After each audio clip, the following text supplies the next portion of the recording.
Today on the Basketball Manitoba podcast, we have Scott Martin. Scott has been coaching for over 35 years at various levels and is an absolute staple in the Manitoba basketball community. He is currently the head coach of the men's basketball team at Canadian Mennonite University. Previous to this, he coached in the high school ranks with the Sisler Spartans Varsity Boys program, winning a Provincial Championship in 2006. He has coached the Provincial Team on numerous occasions starting back in 1997 and more recently in 2019. As a player, he played 2 years with the Junior Bisons program and 3 years with the Bisons program. Scott has been named AAAA Boys Coach of the Year 3 times, once in 2000, 2006, and in 2013. Coach Scott Martin, welcome to the podcast. Thanks for having me. So, Coach, first time when I think of you, so when I get on the podcast with people, I'm always like, okay, when I think of this person, what's my first memory of them? And for you, there's 2 that stand out. So one, I was at University of Winnipeg, and there's a senior men's games, and I'm just hanging out. I think it was after I played and looking at the courts, watching people. Okay, who's there, what's going on? And then I see you. I was like, oh yeah. I guess obviously he used to play, and we often forget that the people who coach at some point played the game more than likely, right? So that was my first one. But the one that stands out way more than that, and I haven't seen it to this day. I have not seen this happen, and that was obviously the first time I seen it happen. So it was halftime of a game, preseason, really early on. You're coaching with Sisler, and you don't bring the team back to the locker room. What you do is you start having a 15-minute practice during halftime. You essentially are getting them into their spots, and you're conducting a practice. And you took advantage of those 15 minutes. And like I said, I have not seen that done since. I'm sure there's other people out here that have done that, but I was blown away. I'm like, this is genius, especially at this time of the year, because like early in the year, you're doing stuff. You literally just played. And then you're like, okay, we're having issues with some stuff. Let's just correct this right now. I'm not going to go in the locker room and draw it up on the board. I'm going to walk them through it. And I'd never seen that before. Did you get that from someone, or you made it up yourself? Well, when I started teaching, I actually started at Tech Voc. A lot of people don't know that, but I started at Tech Voc, and I did the JV team, and then I did the varsity team for a couple of years. A fellow by the name of John Taylor. I don't know if you know John Taylor, but very good coach. Played university and played high, won provincial championship in Dakota. But when he coached the JV team at Tech Voc, he never went in the dressing room ever, and he'd just go over stuff on the court and that. And it just made sense to me, because it's like, by the time you walk to the dressing rooms in some places, and then by the time they get there, like, and then you draw it up like on a board, and instead, well, let's just go on the floor and draw it up. That's kind of where I got it from. And I don't know. Sometimes you go to the dressing room, it's like, it's just like fake. Why we, come on, you got to do that. It's like, I don't know. So that's where I got it from. A guy, his name's John Taylor, and he did it. And I thought, it just made sense to me to do that, to be honest. Mm-hmm. So that's why I started. That's why. But it does totally make sense. Do you still do it to this day? Yeah, coaching at CMU, I've done it a little bit, but it's almost embarrassing at that age to grab the guys and get them on the floor. But when you're coaching JV, like they're not embarrassed to do that. But at a university level type thing, the guys think you're a little crazy. But you just learn it better when you're on the floor going over it, as opposed to drawing it on a chalkboard, right? So it worked. So. Yeah. Well, I was intrigued by it just mainly because it made perfect sense. Because when I seen you do it, I don't remember what it was, really early preseason tournament. And it was definitely your varsity squad, but it made sense because you have the 10, 15 minutes and you're on the court already, and it's early in the year. You may not have had a lot of reps in this, and you're like, okay, well, let's just rep this now, because we want to improve for the second half. And then it's like when you have a practice, you might do some breakdown stuff and then try to execute it in real time. And now you're literally doing that, and especially in a preseason tournament, which is the point of it is to kind of like get going, right? So it made perfect sense, but never seen it. And I was just like, wow, this is great. And now the thing is, I wonder why. You had mentioned with CMU, hey, it's old, they're college athletes, they're older, but I wonder why more people don't use that as a tactic, like just all the time. Yeah, like there was, well, often there's times we just never. I don't know if I should say this, but when we took the kids to the dressing room, it's usually because I wanted to yell at them. I didn't want everyone to see me yelling at them. But usually, if we didn't go to the dressing room, I had stuff I wanted to go over. Sometimes there's nothing to go over, and I don't know. We're just walking the dressing room to walk it there, and so if I wanted to ream them out, we usually went to the dressing room. So, but I mean, again, if you're going to do it in private, right? Yeah. So again, I kind of wanted to bring that up. We went on took a left turn when I wanted to take a right, but I brought all those things up because those are my memories of you when I think, Coach Spartan, and those things just come to mind right away. There's some other ones, but like, again, those ones stand out the most. So I want to, ask you, what are some of your first memories of basketball? How did you get involved in the game? Who introduced you to it? Some of those earliest memories. Okay, well, back in my day, so basketball really didn't start till junior high. So most people's first experience was the junior high junior team, which would be grade 7s and 8s. And then most people didn't start playing until, because usually in grade 7 you got cut because the grade 8s would take all the spots, right? So grade 8 was most people's first year of basketball. And that was my first year of basketball. And and you just go out for the team. Back then you played, it's like we played every sport. It's football season. We played football. I played hockey. It's whatever. You just tried out for the team. That was it. So it was Churchill High School, junior high, and grade 8, and just went and tried out, sort of thing. And, zero expectations, because I think we had like one guy that made the team the previous year. So no one's ever there wasn't one guy that played. I shouldn't say that. There's one guy that played basketball before, and the rest of us, it's like we took phys ed class and taught basketball. So, and I was pretty quick. So, I was actually the first practice. I was like, wow, I really like this because I'm running around 100 miles an hour. Kind of, you could do layups and stuff and dribble around. And so that was my first, and I got a bit of a story I'll tell. So my first coach it was actually, was Brian Dobie. Do you know Brian Dobie? Yeah. So he's the football coach at the University of Manitoba. So him and his buddy named Dell were the kind of the co-coaches, and I don't think Brian knew all that much about basketball. So our the first game we had, we're warming up, and again, none of us are basketball players. You got to remember. So we didn't know what to do. So we had us we're in a circle back in those days, and you do the football warm up, the 1, 2, 3, 1, 1, 2, 3. No way. So that was our first basketball game. We're doing burpees and star jumps. Wow. Because we were doing kind of a football one. We got better as the season went on. You guys started doing some more traditional warm-ups as the season went on. Someone probably talked to Coach after, said, there's some other things you could be doing. Kind of figured it out. But and that was, I think that was back in those days, that was kind of everybody's first experience, right? Like today, they start so young, and the coaches know a little bit more. But back then, and if you, in our grade 9 year, we happened to have I don't know. So that was grade 8 year. And then grade 9, we had Joe DiCurzio. Do you know who Joe DiCurzio is? So former president. And he was really good. So all of a sudden, we're practicing all the time, and we're learning the fundamentals. And we had one of the top, I'd say we're top 2 or 3 teams in all of junior high that year. So we're quite good. And we had good coaching at a young age. And then kind of from there, basketball became something that, for me, I sort of was more into hockey, and by the time I was grade 12, I was more into basketball. So that's kind of, so you kind of, and that was kind of most people's experience, probably more hockey people. And then they said, oh, I like basketball better. And they quit the hockey and play the basketball. But now today, I guess everybody kind of picks a sport, and that's, you're a one sport guy almost, right? Or one sport female.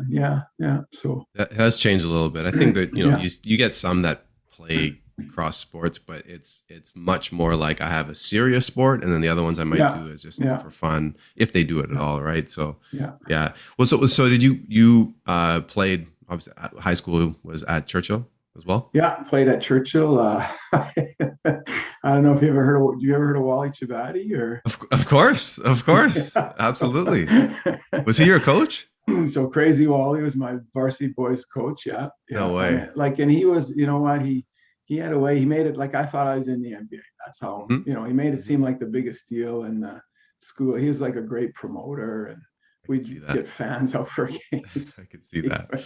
he was he was a character. I mean, he would, not me because I didn't take his classes, but if there's someone in basketball in his class, they'd go put up a new mesh during class time or something to get ready for the game. What? Well, and I do have to tell this story. He's still the only guy that when we played Kelvin, the gym was packed. So, I mean, they weren't big gyms back then. Like Churchill was, well, Churchill hasn't changed. It's still a small gym, and Kelvin's a small gym, but packed, like just loud and packed.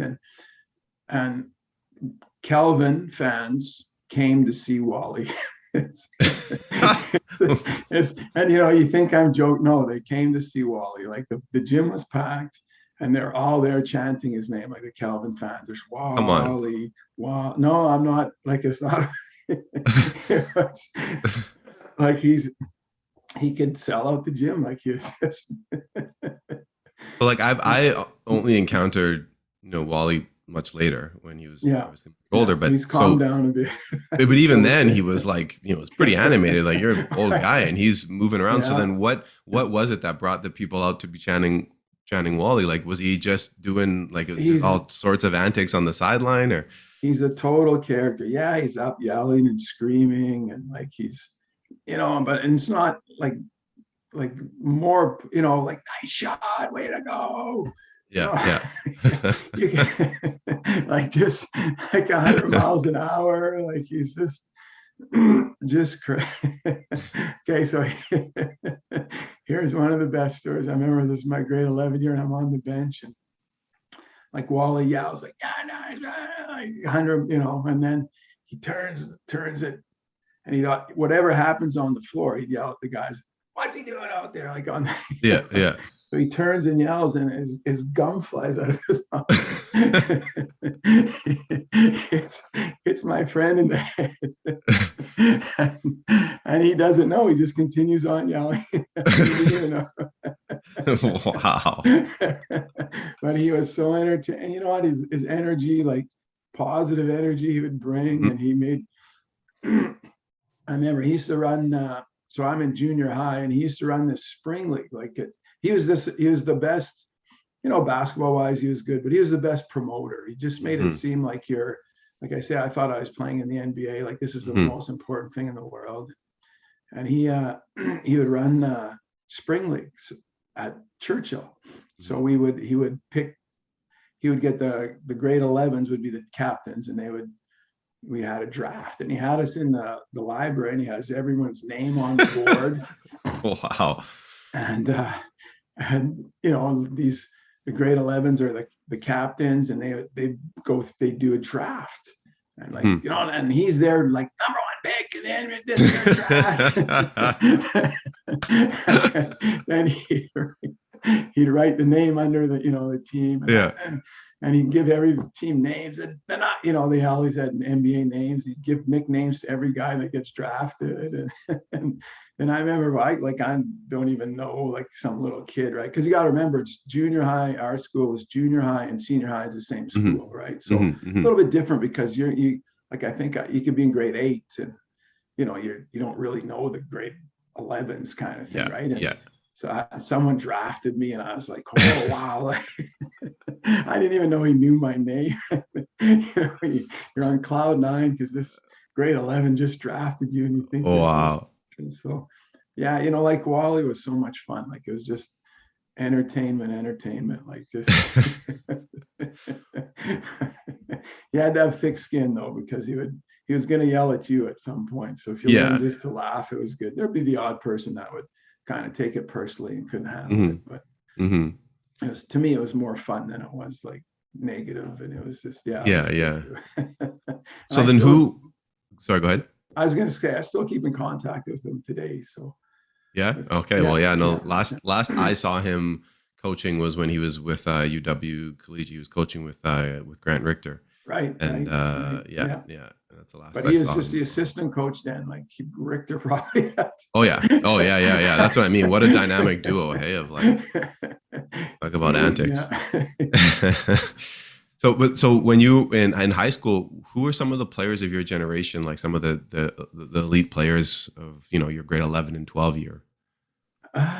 Who would have, so the top players would the grade, I'm just trying to think, because there's a couple that were good, but then like you'd know more of the guys that like when I was grade 11, so Kylik played university. I don't know if you remember Ken Kylik. Or yep, of course. Jambujan was a year older than me. Who was my age? My age was, well, a guy named Lance Rozalowicz, but he only played 1 year and then decided, I think he got into music or something. Okay. Who was some of the top guys? Wayne Harder. He played for the Westmen for a while. Paul Sobry played the university. John Christie, maybe. I don't know. Just trying to think some of the best guys. I know, like the 1 year who was it? St. John's won it, my grade 12 year.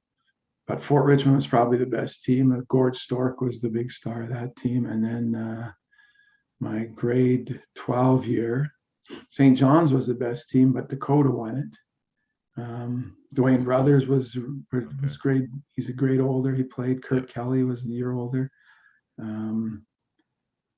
I guess it's kind of it. I don't know if you recognize any of those names. Well, yeah, no, I definitely recognize some of those names. I'm just trying to place you. You know, typically you can say, okay, I know exactly what you mean. Yeah, who is those guys?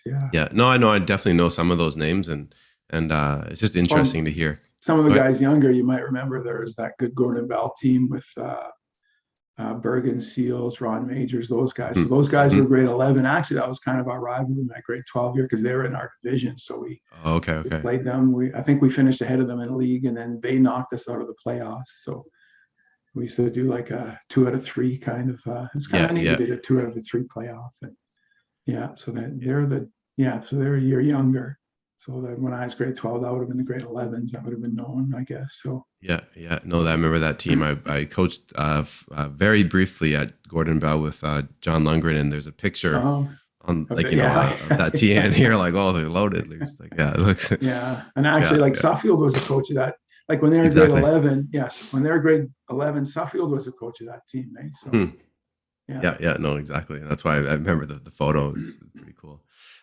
So, you mentioned, Coach Chabati.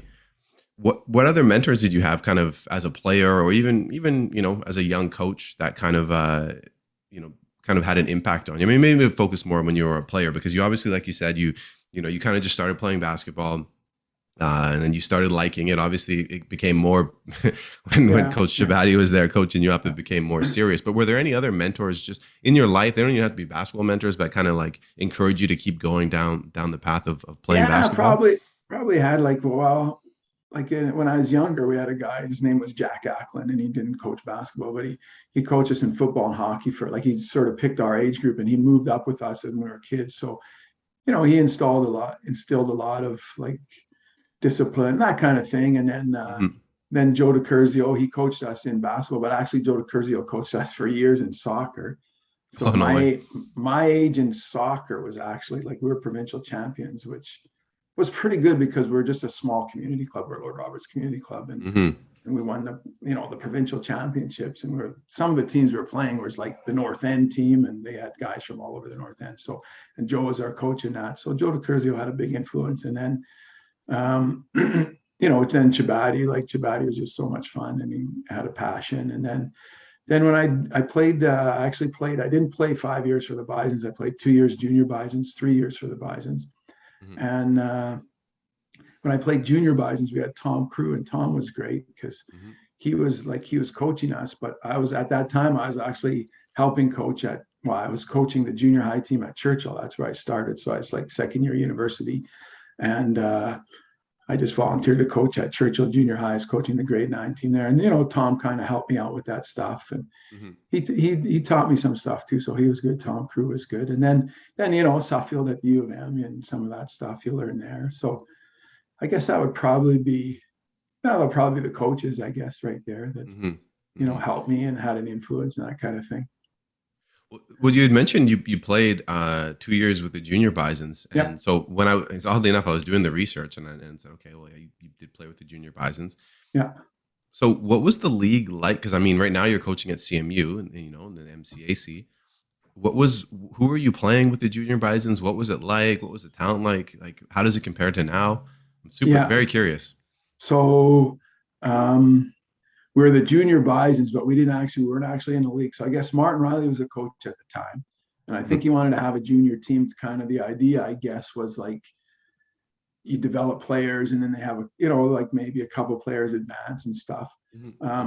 So he formed this Junior Bison team and I just tried out and I happened to make it. I wasn't recruited or anything like that. I was just at U of M and we played in the senior men's league. There was no real league for us, but I think we played we weren't Division 1. It might have been Division 2, maybe Division 3 in the senior men's league. And our team was pretty good because there was myself, Joel Temin, Lauren Verstrate. We all went on to play university. We had a bunch of guys that were close to that. We're kind of like, U of M is a big place. So, you imagine the guys who aren't on the university team, there's probably a number of good athletes. We're kind of like, I guess you'd call us like, we're high school all-star types who probably quite weren't university players. But we went in a tournament, like we played, Red River they're in a different league, but we played them an exhibition where I think we beat them and lost them. So we're as good as them. And we played, there's one of those, like, what do you call it, from Ontario, came for a tournament, not university, but Ontario college team. We're right at that level. So we're at that level for sure. Like we had a pretty good team. Yeah. So would you say it's somewhat comparable like to what the league is now, like the MCAC, or, how would you compare it now? I would say we're probably a little bit better. Okay.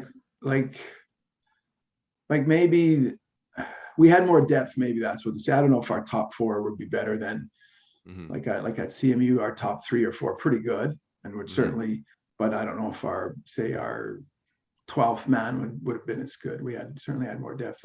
When I was Junior Bisons, we had myself, Lauren Verstrate, Joel Temin, John Christie. So all 4 of us played university at one time. So that's pretty good. Like none of us were stars or anything, but still, you know what I mean? So probably, it's hard to say, probably a little better maybe than the league now, but maybe not. Maybe not the top. Like I say, probably the depth was better. We probably had more depth, I think. Yeah. Well, I think with the MCAC too, it varies from year to year, right? Because obviously I used to coach at CMU, and there was years where there was definitely guys who could have cracked rosters and did go on and crack rosters, right? So I think it just really depends on who's playing in those college leagues. Yeah, right? You're right. It changes. Like you get a couple guys change your team. Well, very quickly, right? So did you did that for 2 years, then you went on to play for your final 3 years? Yeah. So what happened was I played 2 years Junior Bisons, and then there was a coaching change at the U of M. Suffield came in, and then I thought, didn't really think I'd make it. I went to the tryout and I made it. So then I played 3 years for the Bisons after that. Yeah. Nice. So no, it's cool to see that there is that kind of that pathway. That is something that when I was coaching at CMU, I was hoping that the Bisons would kind of bring back. And then also the league, I was hoping that they would allow them to play because, like you said, there's a ton of people just walking around U of M that can play basketball. For sure. Yeah. Lots of good. Yeah, exactly. I mean, there's lots of, like you say, high school all-star types, or I guess club all-star types. And, for sure.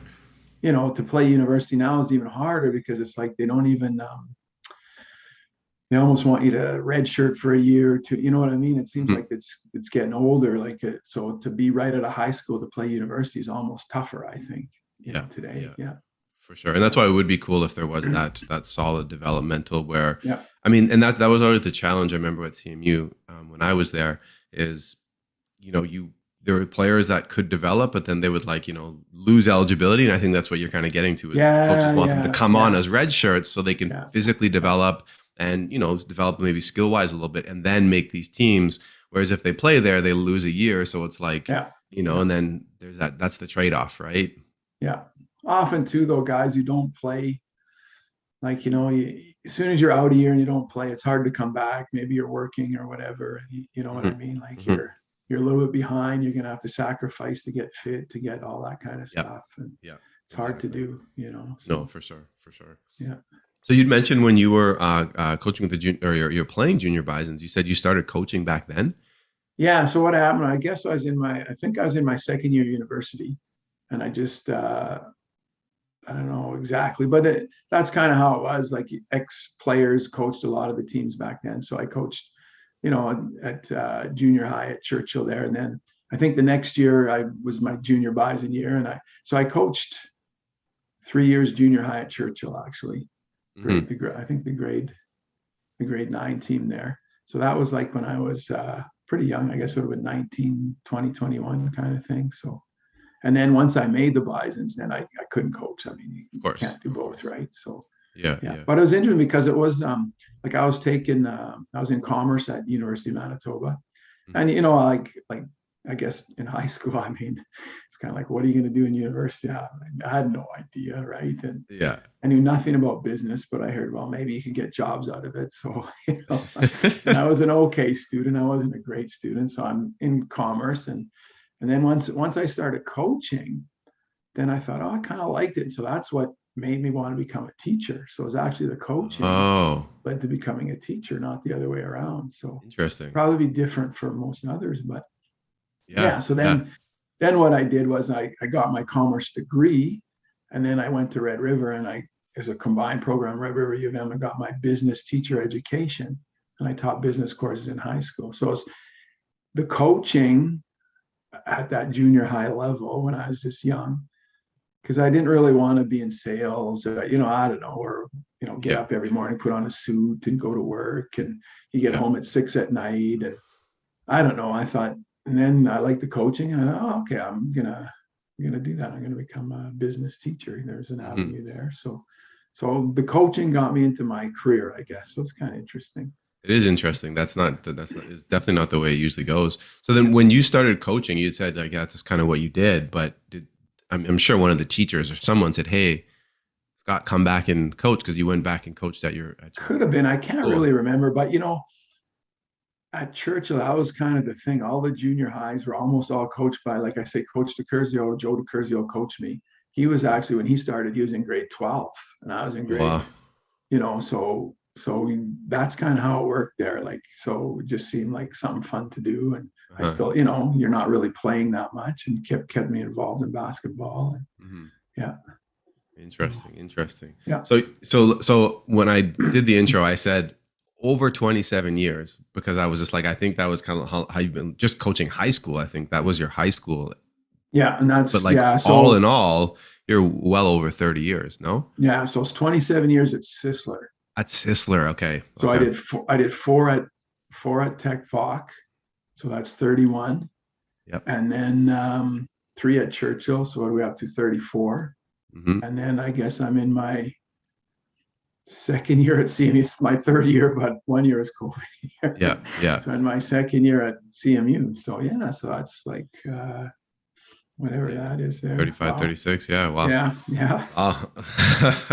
Interesting. That's good. Yeah. That's Yeah. crazy. So you've obviously, again, like you've coached kind of all so many different levels at this point. I Yeah. mentioned you coach provincial teams and you're coaching college now, coach high school. I want to ask you, Oh, and I you know, coach my daughter was like when she was young, I'm gonna yeah, say under 10s. I did her team too. So like is that community club? community club, yeah. Perfect. Yeah. So So the yeah. question I have for Yeah. you is, who is the most or some of the most memorable players that you've coached? Now, these do not have to be the best players, and typically, in my in coaching experience, they're not the best players, but there's something about them that made them memorable. Whether it was a moment, whether it's just a quirk they had.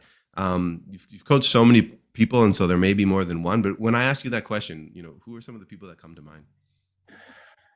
Oh, there'd be lots. I mean, feel free to tell a story if something's coming up. The memorable ones are the ones you keep in, like there's some you keep in contact with. Yep. So they're the memorable ones. And then there's lots who have, one of the most, I don't know, say proudest, or I don't know exactly how you'd say it, but there's lots of guys I've coached who are now coaching. It kind of makes you feel good. And who knows if I had any influence or not, but at least I didn't turn them off the game. So there must have been something there that they continue, and like they have kids or whatever. So yeah, I don't know. I mean, obviously the best player I ever coached would have to be Todd McCullough, because he played in the NBA. But I had zero to do with his development. Yep. He's not there because of anything I did. So, Was this with the provincial team? Yeah, I had him with the provincial team. Yeah. So who else? Who was on? That was a pretty loaded team, was it not? Yeah, that was a pretty good team. So Ogo was on that team. I know you know Ogo. Who else? Lennon Magron was the point guard of that team. We went to the Nationals. We lost. I think we lost in the semifinals to BC. So we did pretty good. And like all those teams were loaded. I mean, BC had two guys that went on to play for the national team. Ontario had a couple guys, and Lennon, who was the starting point guard, he got injured and didn't play in that semifinal, and he might have put us over the top there. I don't know, but yeah. So yeah, that was a pretty good team. That team, when the BC team you played, that wasn't Steve Nash's team, was it? No. Although you want interesting stories? Here you go again. So, I think my record is like 0-4 or 0-5 against guys who've played in the NBA. So I have coached. I coached against Steve Nash when I was the assistant coach there's a junior team. I think we were the juvenile team. So that was a couple years earlier when we were younger. I was the assistant coach, and Steve Nash was the point guard of the BC team. So we had like Kevin Chief and Daryl Baptiste were on the Manitoba team. So that was one of the NBA guys I lost to.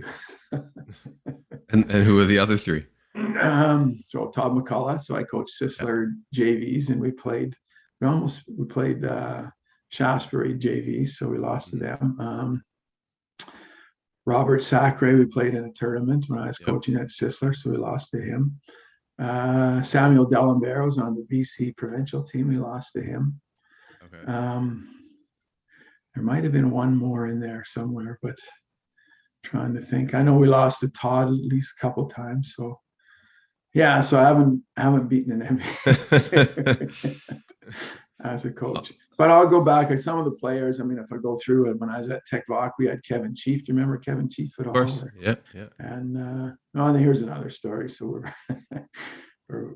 Kevin was in back when he was in politics, and he was an MLA, I guess. And we're in they have the provincial luncheon for the teams that advance to the Final Four. And where I was coaching at Sisler, we're in the Final Four. And Kevin, they invited Kevin to come and say some opening comments and stuff. And he sees me, he said, "Hey, Mr. Martin," calls me Mr. I said, guys, look, I said, that guy's going to be the next premier of the province. And he calls me Mr. He never did. He didn't run on. I think he would have won premier if he ran. I think he would have as well. Yeah, I think he would have. So, and he called me Mr. So I was pretty proud of that. Nice. Yeah. Well, I'm hoping to interview him for the podcast at some point as well. Yeah, and then so at Sisler, I started at Sisler. We had Marlon Krause was quite good, and I still keep in contact a bit with him. And Dennis Skrabek, you might remember Big Dennis played for the Bisons for a number of years. And trying to think of all the guys that kind of went on. I had that one team that was like just fantastic. There's like 3 or 5. Well, there's actually 4 of them that played 4 or 5 of them that played university, and then another one that could have, if you decided to. And that was Eric Garcia and those guys, Curtis, and I think you probably played against some of those guys in senior men's. Played with them, some of them too. With them, there you go. Yeah. Well, Eric and I played at U of M together. Oh, his okay, first year yeah, was my yeah. last year, or maybe his Okay. last two. And then we played senior men's a bunch together as well. Yeah, So, yeah. Jonar was on that team. Yep. And, Yep. like Josh Oleas was a fantastic player. Unbelievable. He could have played university. He decided that what he was taking in school was at Red River, and Yep. that's what he played. But he was like, Yep. he was fantastic. And Josh was unbelievable. And Eric was memorable in that the guy was like, he was really good, but I wouldn't say he's necessarily better than those guys, but he was uncanny. Yeah. He would hit the big shot at the right time, like uncanny, like, you know, like Yep. he needed the guy to hit the big shot, and he just always had that knack of coming through under pressure. So kind of remember him that way. Yeah. Yeah. Eric was like I said, I played senior men's with him, and he, like, when it was time to win the game, it was like, all right, Eric, you're gonna hit some shots. He's gonna shoot some threes, or he's gonna get fouled while hitting a three. That would almost happen every game, because he had that high. He has like a high release, and he's so small. Guys would go to jump, and then they would foul him, and you hit the shot. Get in ones like crazy, like you said. Uncanny is it's weird. There's there's people who are skilled. Yeah. They're ultra skilled, right? They have so much ability, and then there's people who just get it done. And I think Eric obviously had skill, but like you said, he wasn't necessarily the best player, but he kind of was, in a sense that he got it done. Yeah. And he did that in his college career too. It wasn't like, later on, like and his game was exactly the same. Like, I don't think it changed at all. He just did the same stuff at a different level. And that was that thing where it's almost uncanny. You're like, how is this guy doing this? I don't understand. He's just dribbling straight. He's just shooting. Like, there's nothing, but whatever it is that those type of people have, they have the timing, they have the rhythm, they have a bit of foresight, they have a bit of anticipation that just puts them in those places to succeed, Yeah, I would bet if you're within 4 or 5 points late, your chances of winning are pretty good when he's there. Oh yeah. If you're good enough to keep it close, he'll pull it out somehow, or make the right pass to somebody or something. Yep. So Eric is a special player for sure. Had Xavier Smith was pretty good for me. Like, he was such a hard worker, that guy. My gosh, he's like just never, yes sir, no sir, work his butt off for you. Just trying to think of some of the guys, like later on, like right now, there's actually 3 guys I had at Sisler that are playing for the Westmen. Don Dayrit and Sean Moranin and Malachi Alexander. Yep. So those guys are playing university. So a number of guys over the years I have to go. Actually, it's kind of funny because I have every roster I've actually coached. Like, I've saved it, and I got all kinds of. Some of the guys bug me. Like, I was just with Lennon, and I Lennon Mangaron, because he's bugging me. He says, there's no video of him ever playing, right? Well, of course, I got a bunch of 8mm stuff. You got video?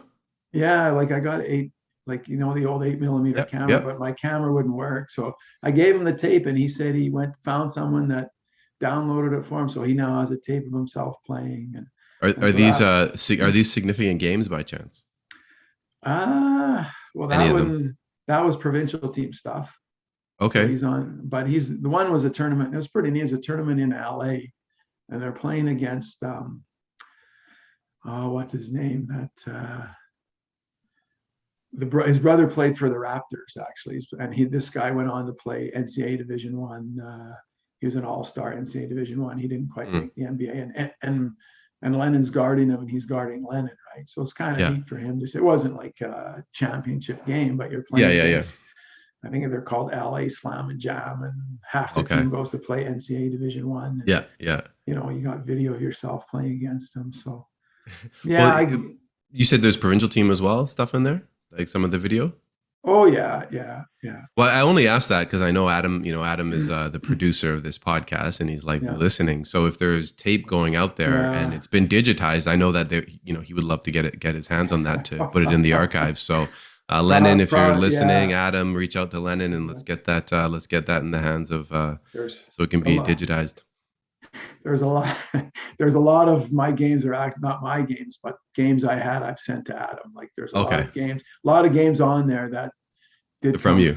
Yeah. I mean, I only sent the ones that are real games, like with announcers and stuff. I have lots of video of you know, like as a coach, you took video and Yeah, I yeah. kind You're of just saved recording the it. game. And Yeah, but then it's a lot of it's on I still got it. It's all on 8mm, but I don't like my 8mm camera's broke and yeah, you yeah. know, You can't do so much with it. so if any of the guys want it, it's there. But yeah, Nice. it's like it was there was the one game we had. It was pretty good. It was grade 10 Sisler versus grade 10 Shaftesbury, and it's Todd McCullough was playing, right? So that's probably Yeah, the oldest video of him. So that was one of the games we had. But interesting. yeah, a lot of the old. It was, you know, what's kind of interesting is that they used to have I'm trying to think, maybe it's video on, or they used to have a game of the week, and it was Yeah, pretty good yeah, with yeah, announcers and stuff. And you kind of think, well, they don't have that today, but guess you do podcasts or stream today or something. But yeah, it yeah, was pretty good. Like there's pretty good production, and then if you're lucky enough, like I mean, lucky enough your team gets on it, like you're on, and yeah, then it's forever now, right? So yeah, yeah, your game's forever. Some of the, yeah. so as some of the guys that used to coach, I let them know, hey, the game's there, it's on Yeah, yeah, YouTube or whatever, so it's yeah. forever. Yeah, it's Yeah. kind of No, too I bad definitely there's had not a more of game. that. Yeah. I had that in high Yeah. school. It was still going on. I think it was last couple of years, and it was a big deal. It was Shaw Yeah, by then. I yeah, think it was Shaw, Shaw, that's but right. Yeah, yeah, yeah, you're like, yeah, we got the game of the week, and yeah, you, you yeah. recorded on a VHS, and yeah, Excited big to time. watch it, and more. Oh We yeah, announce it in the school, and then like we packed the gym one time for one of those games because and yeah. yeah. But like like you said, the production was good. Very Like it good. was Yeah, it was yeah, good. They had like baseline cameras on both end. They had yeah, like the yeah, the whatever they call that, the studio, the top view there. yeah. It was great. Like it was The really really good. announcer And in some was, cases, actually no, they did that. That's provincial championship I'm thinking about. But they did have the 3 camera angles. yeah, and the announcer was like, they usually had like a real announcer, and then the Hmm. color would be someone from the basketball community, Yeah, and they knew what they're doing. They're pretty good too. And then yeah, yeah. yeah. No, it Anyway, was good. it's too bad there's not more of that kind of stuff, I guess, for the kids. And but Yeah, I agree. I agree. It's like there's more overall content out there. So like if you want to see like, hey, here's some highlights of someone's yeah, random game, yeah, or yeah, Basketball Manitoba now is actually live streaming the games, but the quality is diminished, right? Whereas before yeah, that was yeah. like it would rarely happen, but the quality was very high. Yeah. Yeah. No, yeah, probably right. Yeah, and they used to do a good job of all the provincials and stuff like that. They Yep. always had those, and I guess the WIT tournament at Tech Bach, Yep. they had the camera crew there, and they'd do the games, and Yeah, yeah, exactly. it was good. So you kind of mentioned you mentioned some players. You mentioned the team in 2006. So if I ask you what your most memorable basketball moment is, what would it be? Would it be that 2006 championship? Are there other moments that trump that? I don't know, like that year wasn't one moment. That was the whole year, kind of. It was Yeah. kind of that was a unique year because we started out, we had this, like it was a different team because we had like, well, we went 5 on, 5 off. Nobody Yes, really did I that. remember Nobody that. really did that. I remember that. But to be honest with you, like you can't play more than 10, but our 11th and 12th guys weren't that bad either. Like Hmm. they were pretty Hmm. good. They just didn't like, so it was kind of like it was a unique year. And then like you knew you were pretty good. And there's a great big, like we were drawing fans, like I Yeah. remember playing games at like a league game early in the year, and you look around like, why are these people here watching? Like people are coming out to watch this team, and Hmm. like it was a unique team because then we're playing, like we're beating teams by like maybe it was like we kind of is innovative, maybe, I guess, in a way, because we're like I think we averaged like 90 points a game, and now that's not that big of a thing, but back then, like the amount of Hmm. points we we're scoring was almost like hadn't happened. And then we're beating good teams by like 40 points, and like starters not playing because you don't want to, you know what I mean? Like you're Yep. trying, like we're not trying to beat teams. Like we're not going to run up the score. I mean, we're obviously trying to win, but we're not. Hmm. But like Eric Garcia, we mentioned him. There's games he didn't play in the second half, Yeah. against, and these are good teams. And then it Hmm. kept building up, and then we played Solvay we Yeah. played them in the Westman Classic final, and it was I like was this, there. I was and there. like crowd, the big crowd is like they're the defending championships, and how good is this Sisler team? Yep. And then what I remember is like it's just a great game, and either team could have won, and they beat us and they're really good. And then it was like, one thing I remember is like the crowd just started leaving, almost like, but the university finals coming up, and that's usually the big one. But this Yeah. like, I think it was kind of like, well, can't get any better than that. What are we going to stay for? We'll just be disappointed. So then like it was like the build up to this game all year. We fans were coming out, like it's kind of bizarre. And then we lost. It's like, you're back down now, right? And and it kind of built up again, and then we played them in the WIT final. No, the WIT semifinal. We played. It was like the rematch, right? And I don't know if you remember Phil Tynes, is my assistant coach at the time, and he's since passed away. But Phil's a great guy, and I remember we're standing at we're like 5 minutes, 5 minutes to go. We're at the warm up for the semifinal, and I look at Phil and I say, Phil, like, look there. He goes, what? I said, well, there's a lineup to get in. Like this was a high school basketball, and they're lined up out the door. Yeah. And and then we played the game, and we played really good. We beat them probably pretty handily that game, and then we played the final against it was against a team from Minnesota. Highlight like the Minnesota, like they have their, I guess, 4A's their highest, and they're the highest level, and they had a winning record, so they're a pretty good team. And I remember talking to people kind of before the game, and we had to get here early. We couldn't find parking yesterday, and we wanted to get seats, and and Tech's a big place, right? Like there's probably 1,200 people in that gym watching that final, and like I say, it was just that whole, unique experience of it. Like people were waiting in line, had to get there early to find parking. And then we beat that team in the WIT final. And then, like I say, it wasn't one memory of that year. It was the whole kind of year. It was just a unique experience because the team was just fantastic. And like I say, we drew like if we had 600 people at a game, I mean, we had more than one of those games. Let me tell you, like we had lots of, like it was, we were drawing fans. It was just weird. It's like we had a following. It was almost like a cult type thing. And it was just like that whole year was just kind of a buzz. Just a great experience. And like the kids were great. They're, they love basketball. That was another thing. Like there's a thing about coaching. Sometimes there are times when, if you want it more than them, or you're more interested than them, it's not really fun. And you've had those years. Like I've had those years, right? It's like, guys, you guys want to do open gym, just come play. And that kind of tells you right there, it's open gym. Like there's no but with those guys, like, okay, we're like, sometimes over the holidays we'd have open gym or something, right? So open gym, and then they'd they'd almost all be there. And then their friends would all want to come. Like it was kind of a bizarre, I just loved it. Like, and some of their friends are pretty good. They just knew they weren't good enough to make that team. So. Yeah. Well, that, again, like you said, that was a super special team. The thing, what I noticed about that was, again, I was one of those people trying to get in, and I was in university at the time, and you hear about this team, and the unique part about it, there's a few things. One was the 5 on, 5 off. And so I got to ask, like, was that just like, you're like, look, we're loaded. I want to keep everyone happy. We're just going to do this. Like, when did you decide you're going to play 5? Because that's, even when you have deep teams, that isn't usually the norm. You could have 9 deep. You're still not going to go 5 on, 5 off.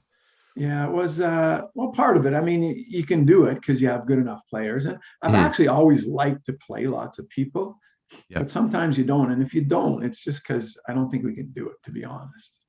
And it's hard to play more than 10 because now guys are sitting too much if you play like 11 or 12, right? Like so we had enough talent, and then you get the guys involved. And to be honest, it wasn't truly 5 on, 5 off. It was, and I was kind of disciplined. We went 5 on, 5 off, and then 5 on. And then I think we usually tapered it down to 9 instead of 10. Okay, because, so that was just the first subbing. You went 5 on, 5 off just for that first. Yeah, I might have did it. So I went 5 on, 5 off, 5 on, 5 off, probably 4 or 5 minute shifts. And then by the late in the first half, Jonar played more. If you remember Jonar, because because we didn't have quite, like, we had all the depth at guard, but we didn't have quite all the depth inside. So we probably went down to about 9 for the second half. And yeah, because our 10th he was pretty good too. On some teams he's a starter, right? But he wasn't. Those guys were really good, and he wasn't really good. So against really good teams, you know, we go taper it down to 9. But yeah, just because you had the talent and you have to get everybody in. And I mean, you know, like, you think of some of the guys, like, I just think, like, we didn't even start Josh Oleas, for example. Yeah. There's years that's the best guy in the team. Like, yeah. You know, you got to get him in there. Like, he's too good. And then he was probably in our top 5. If I put my best 5 on, he's probably on it, but kind of made the shifts fairly even. And then you play a style too, as a running style, as a, you know, full court man style. So that was part of the depth, but yeah. Yeah. Well, my memory of that is, like, we had talked about Eric Garcia earlier, was in the provincial. I think it was the final or the semi. I'm not sure, but he went off. Yeah. He went crazy. He did what he does, and you're like, okay. Last 3 minutes, he took the game over, right? Yeah. And just dramatic fashion too. Like, again, just hitting the shots and just doing, you know, it's crazy. Yeah. Yeah. And the other thing about Eric's just a great guy too. So you add to that, like, he was an absolute killer in those minutes. But if you talk to this guy, like, he's just like the nicest guy. You would think that he doesn't care at all. He's like, I don't know. Like, and maybe that was part of the reason why he's a true leader that way too, right? Like, you know, it's never about his ego or any of that. No, kind of stuff. Not at all. What needed to be done at the moment and that kind of thing. And exactly. Like, I remember in university, in his first year, I think it was my first year, and we had to tell him to, like, no, like, you're really good. Like, just, you know, we're playing and practice stuff. Like, what are you doing? Like, we know what you can do. You're not here to do it you're here to do this. And then he was like, but he was just kind of like, oh, you know, young. And again, he didn't have that kind of, like, you know, F you, I'm going to do this. But he did in his play. Once he was told he could do something, okay, I'll do it. Like, it's not a problem. But yeah, great guy. Obviously played with him. Played with him a ton. So we're getting close to the end here. I did want to ask you one more question. Now, just kind of in line with, well, it's 2 more questions, but one more, kind of just going down memory lane here. Do you have a funny basketball moment or story that's, you know, that's there if I ask you that, like, what's the funniest basketball story or funny basketball moment in, you know, whether it be when you were a player, you're a coach, something that comes to mind? I got one that I was thinking that just came to my mind. So this was where was I? I think I might have been coaching at Churchill or Sisler, my early years. Anyways, so here's what happens. So one of my guys goes up to score, and he goes to score on his own basket. Okay, so out of nowhere, their guy comes out of nowhere and blocks the shot. So, I don't know if you've ever seen that one before.